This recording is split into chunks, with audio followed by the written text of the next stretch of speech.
Hey guys, welcome back to Chasing the Woodsman. Today, as you followed me up here, we're going to be milling some cedar trees. My neighbor came down last week and said, hey, I had a windfall happen. It's cedar.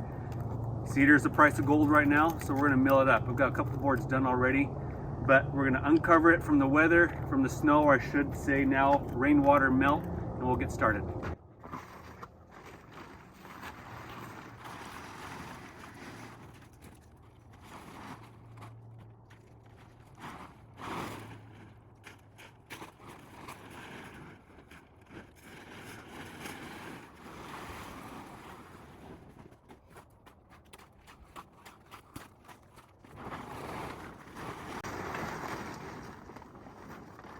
I have the LX55, it's new to me. I just unboxed it this last fall.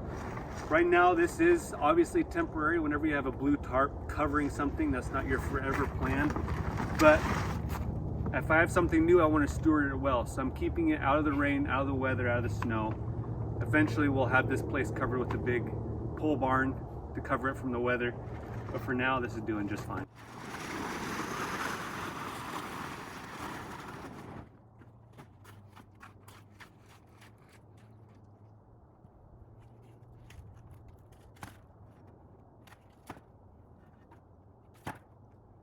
I went with the LX55 because it was the model that was one, in my price range, and two, for my need.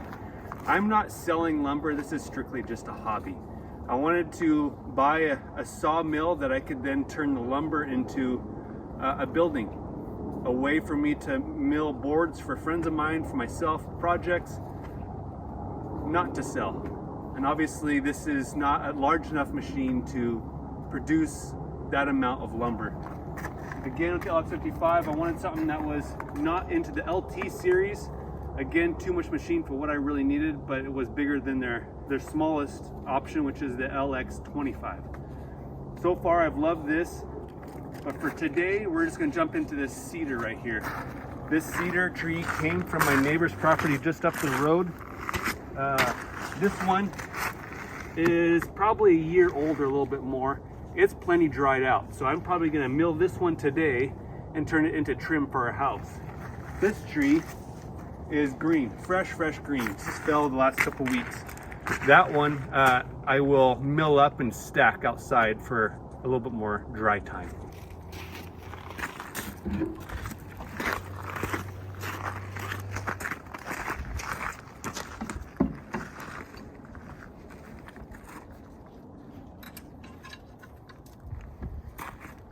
Some of you guys might be thinking that I just took this off to fill it up. I actually take it off every time I'm done sawing. Where I live, it's cold and everything freezes. It freezes solid. I don't want to be that guy that leaves his water in his sawmill and then things start to break.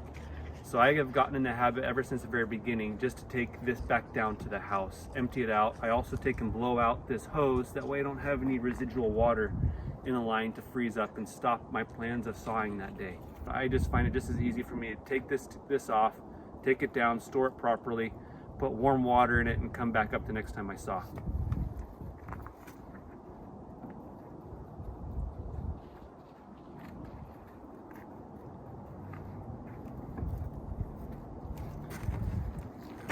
Again, eventually I'm going to have a different setup where I can just, using a cant hook, roll a log right onto my saw bed here. I'm not at that place yet, so as you guys are going to see, I'm just going to use these clamps to set a log on there.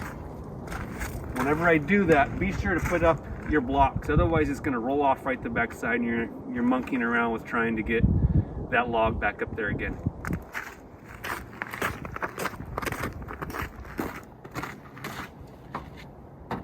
Come on, Rich.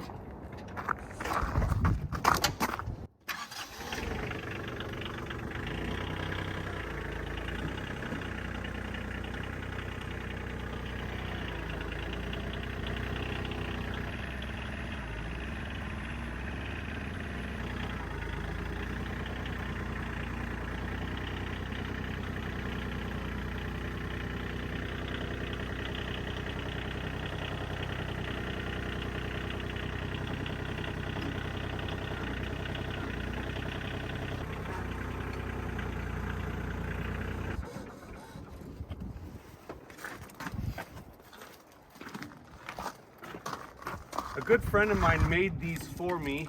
The logs behind me here are actually all of his. He built me the feet for the sawmill, as well as he built me this with the log grapples on there. I'm not made of money. I would love to buy a grapple to put on the front of this tractor. That's a someday wish. Time being, these work out fantastic. So far I've had zero problem. Drive up to a log, set it down, pick it up and drive it over to the mill. The only time you have to get off is actually to unhook them. A lot of guys will use just one. I find it fantastic to have two to get the movement that we need here.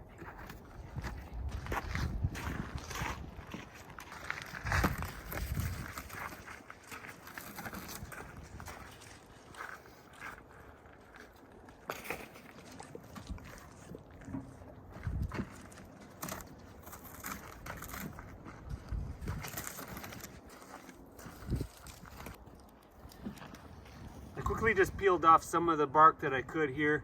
Not all of us have the luxury of getting logs delivered to us from a log outfit where the trees have already been debarked in the forest. This, like I said, came up the road from my neighbor's house. It really helps to pull that bark off. You can see what you're doing, as well as getting that dirt and that mud and the rocks out of the bark. One of those rocks wrecks a blade. It's worth just getting it off there so I know there's no rocks, period.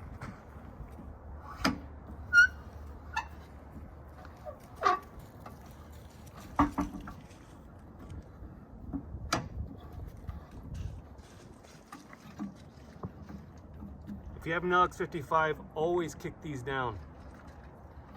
Luckily I didn't nick one, but the first time I set this up, very first cut, luckily my father-in-law was there. I start going down the log and he rushes over and bumps those down. Would have been my first boo-boo.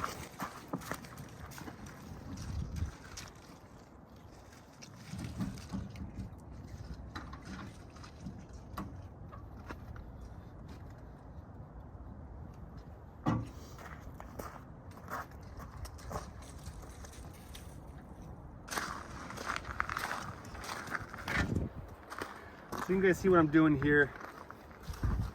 The LX55 comes with this wrench. Every time I'm done with my saw, I take the tension off the blade, extend the life of my blade. Do I do it every time? No, because sometimes I forget like anybody else would, but I try to make a habit of it, again, just to extend the life of my blade.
Hey guys, welcome back for another beautiful day. We're back out here the very next morning. Last night we just lost our light. A storm moved in, windstorm. Luckily just a little bit of rain, no snow. So we can jump right back into this cant project. What we have here is a cedar cant. If you remember back from last night, right now I have a 9-inch wide by 5-inch tall cant. You may be wondering, what's my plan with this? What am I even doing with this cedar cant? My plan is a bathroom project in our house trim. So what I have here is I'm gonna take one more cut out of this so I have a 1x9 to use for a wall in our bathroom. Then I'm gonna turn this up on end and I'm gonna cut out as many 1x4s as I can so then I can take that and turn it into trim. Let's get started.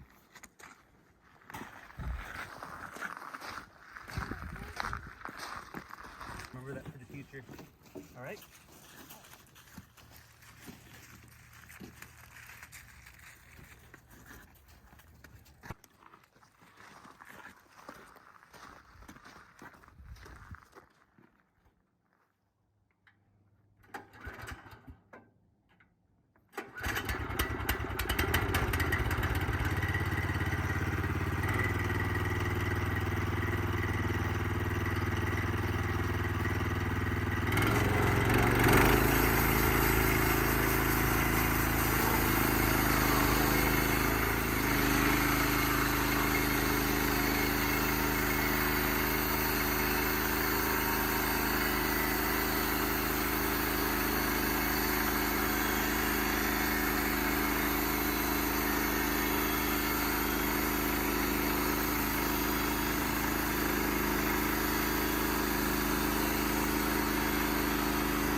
Come take a look at this.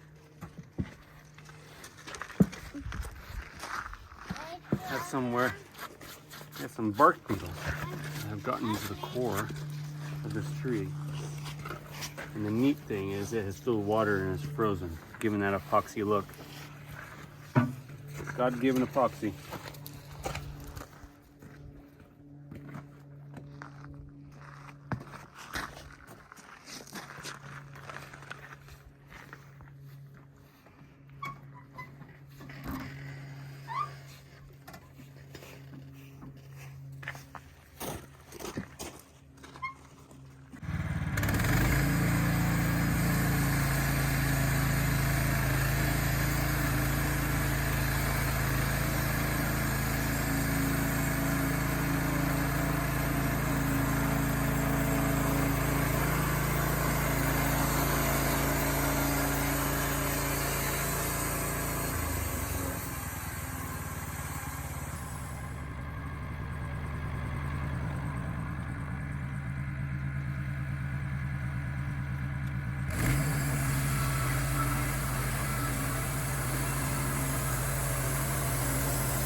All right, guys, it's not too bad for a 1 cedar tree, about 11 inches in diameter. I got 1 1x9 and 8 1x4s. It'll be perfect for the projects in my house. Thanks for joining me today. It was fun working through this tree, this project. Be blessed in all you do. Thanks for watching Chasing the Woodsman. We'll see you next time.